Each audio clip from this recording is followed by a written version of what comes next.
are you? How are you? Pumasa ko Oras natin, 5:30 na. Ang TV na! Hello sa inyo mga pangga. Ay, oras natin na. Siyempre, partner Huling oras na to ng programang Anong Drama Mo? Yes! Hello naman sa mga pangga natin. I love my color palette. Ano ka, makeup? O, ito na partner sa lahat ng mga pangga po natin pala, yung mga riders natin dyan. O mga Jelitista! Oy! Nako, hello po sa inyo Tandaan nyo po dahil po sa darating pong August 25, Friday po yan, 5 p.m. alas 5 po ay magkakaroon po ng lounge grand unveiling. Magkita-kita po tayo dyan kasama mga influencers o motovloggers ng Geely. Kaya antabayanan nyo yan. August 25, napakagandang lugar ito. At nako, marami kayong pagpipili ang mga helmet dyan. Kaya antabayanan nyo. Again, August 25 mga riders. Abang-abang lang. At syempre sa ating official Facebook page, Geely Helmet PH. Yun! Yun Abangan niyo po yan mga pangga. At nako, hi! Eto na Jim, are you ready? Eto na. Sige, go. Ano bang ating story time? May nalunok ako, ano ba yun? Nakita ba? Nakita yata partner Ano kaya yung nalunok ko? Baka bracket. Ayan, sige. Sana kompleto pa, no? Oo, may nalunok ata kung something, di ko alam. Eto na nga. Bigla ka pinagpawisan ba? Oo, kinabahan ako May naramdaman ako. Eto na naman tayo sa lunok-lunok Ako yan. Magpapa-endoscopy na naman tayo. Baka bukas pa-check up ka na lang. Sige. Yung kaibigan mong taranta, mahilig magtaranta, anong tawag doon sa ganon? Taranta ka? Yun ba yung pinagmulan talaga nun? Tarantata. Diba? Yung Tarantata. Mura ba siya? Hindi, di ba? Oo, yung tarantahin. So yung isa, yung taranta. Paglalaki. Tarantatu. Ganon. Yung talaga. isang sinasabi ko, yung tarantadio. Ay, iba yun. Hindi yun. Mura pa rin ba yun? Hindi, di ba? Hindi naman kasi, mahilig ka lang mga taranta, kaya tawag sa'yo yun. Tarantahin pag na lang. taga-kanto ka, kanta. Ano ay, po? Kantuhin. Yung kantuhin. Yun. Tigilan na natin to. Eto na nga ang ating drama for today. Okay. So, eto kasi yung ganap, Jimbo. Anong ganap natin? Bilang syempre, for the kwentuhan muna tayo. Tsaka Miyerkulet ngayon. It's a Miyerkulet. Hello Yes. po. So, eto ngayon, may mga magtotropa. Nako, alam mo, sobrang perfect dun sa mga trending ngayon. Ngayon, dalawang lalaki, dalawang babae magtotropa. Meron silang parang grupo A, grupo B sa school. Pag-graduate na tong mga to, tapos kapag pumapasok itong tropa na dalawa, lalaki sila, dalawang lalaki at dalawang babae. Okay. Pag pumapasok to yung dalawa nilang tropang lalaki, medyo high. So, ano pa to? Maraming klase. Ganja, Buda. So, may bisyo to. Yes. Bisyo. So, may bisyo. Ngayon, dito sa dalawang babae, okay lang naman daw dahil masaya naman silang kasama. Kasi puro tawa ng tawa kasi. Correct. At take note, active daw sa school. May mga posisyon. Ngayon, ang problema, eto na. Di umalis silang apat. May ginawang kabalastugan itong dalawang lalaki na hindi nagustuhan nitong dalawang babae. Itong may high ito. Ito yung mga lalaki ito. Itong dalawang lalaki. Sige, anong ginawa? Ngayon, ang problema, meron silang pinagtripan may binubuli. Nakarating ngayon sa head ng eskwelahan, pati doon sa student council. Ngayon, topic sila sa buong campus. Okay. Ang kinakagalit daw nung dalawa nilang kaibigan, yung dalawang lalaki, bakit di nyo kami pinagtatanggol? Parte kayo ng grupo. Ang point naman itong dalawang babae, bakit daw nila ipagtatanggol yung alam naman nilang mali? Malina.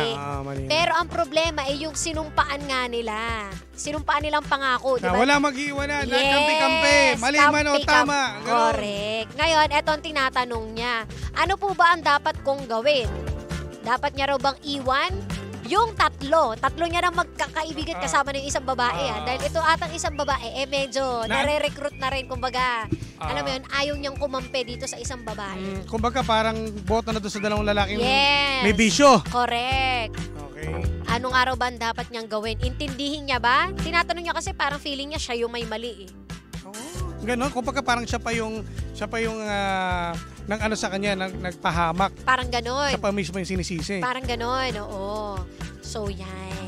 Okay, na-gets nyo ba? Sige. Apat na magkakaibigan. Yung dalawang lalaki, may ginawang kabalastugan, kumampi na tong isa, at yung isa naman, balak na umalis sa grupo. Kumbaga, ito siguro tong isa. Ito ba yung nagsumbong? Ito yung nagsumbong. Hindi siya yung nagsumbong. Ano lang siya? Ito yung ano? Ano lang talaga siya, party lang siya ng grupo. Kumalat lang yung chismis na meron ng ginawang kabalastugan. Sa desisyon niya, malamang natauhan niya, alam niya na may mali. Alam mo, wala namang problema dyan eh. Kung halimbawa ikaw, halimbawa tayo, magkakaibigan tayo, ikaw may ginagawa ka. Example lang natin. Ito, may ginagawa ka masama dito sa opisina. Alam ka naman kampihan kita kasi alam ko naman nakakasira ko rin. Di ba? Exactly. Kumbaga, dito, magkaibigan tayo sa magkaibigan, pero pag halimbawa, alam na nating mali. Doon pa lang una pa nga lang may bisyo May high, papasok ka. Diba? Baka nga, pwede ka pang madamay kapag nahulihan at napadrag test pa yan, pwede kang masibak din dyan. Correct. At makulong. Kasi tropa mo yan, di ba sabi mo, magkakasama kayo.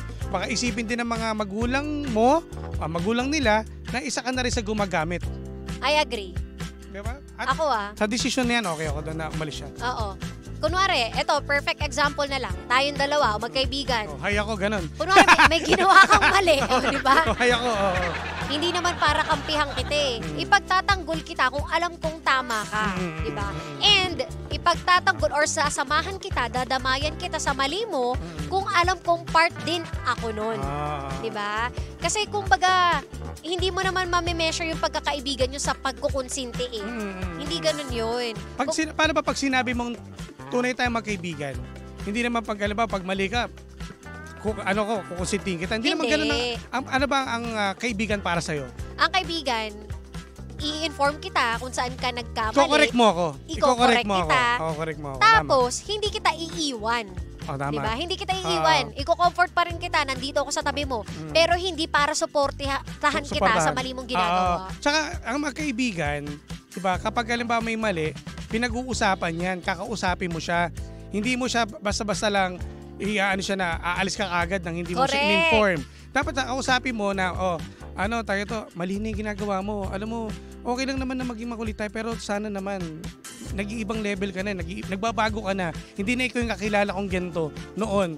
Kasi masyadong nakakadamay ka na ng ibang tao at mali na yung ginagawa mo at nalalaman na rin ng mga classmate natin. O di ba sa school? O di ba dapat talagang mag-isip ka bago mo lang ako umalis, i-explain ko sa iyo. Ano ba ikaw yung makulit, ikaw yung loko-loko.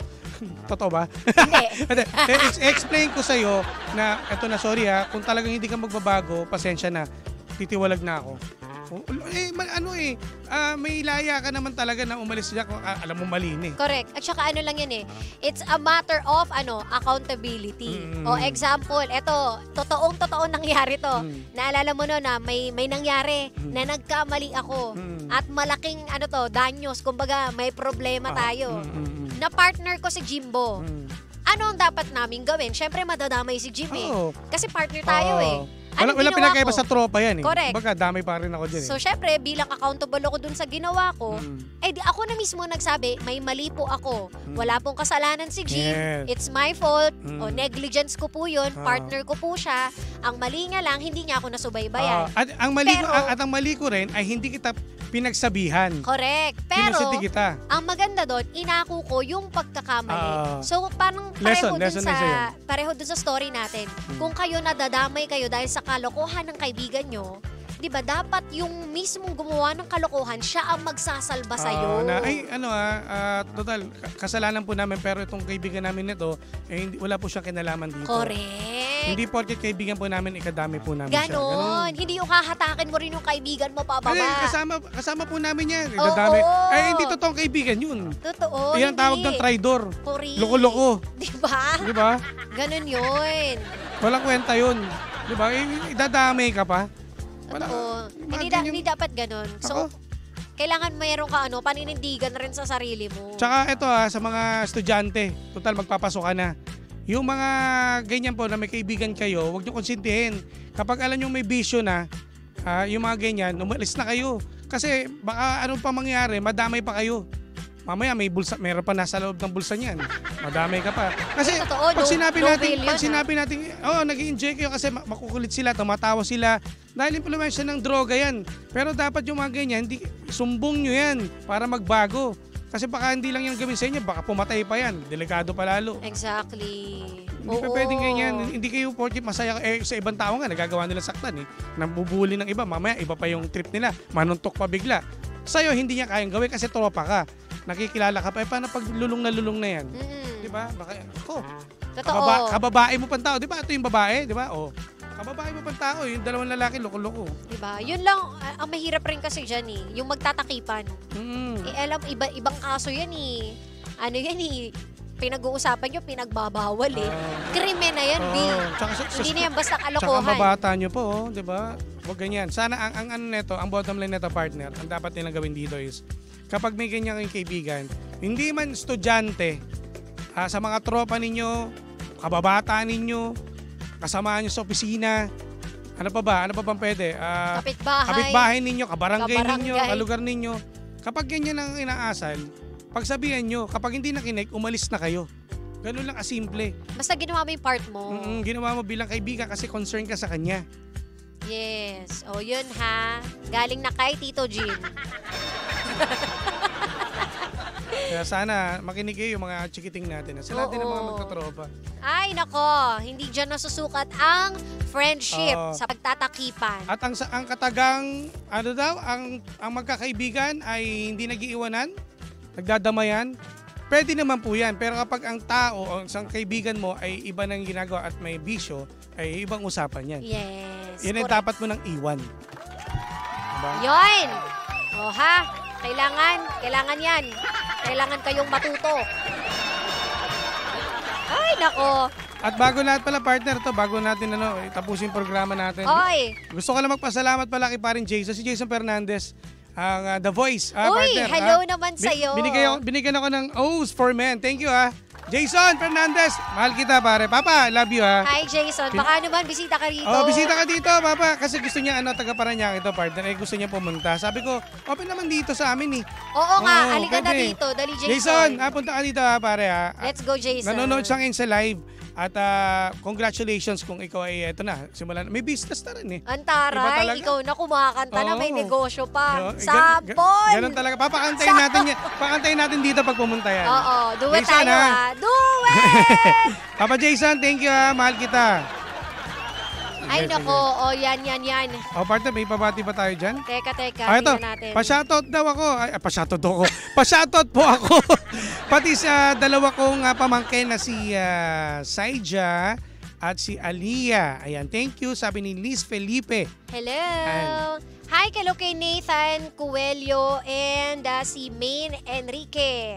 Hello. Oy, si Sabel, Sabel de la Cruz. Shoutout po yung mga kasumba ko. Yung mga kasumba yung mga sumusumba dyan, Hello po mga mami, mga tita. Hello. Mecca Caldit Conde, hello.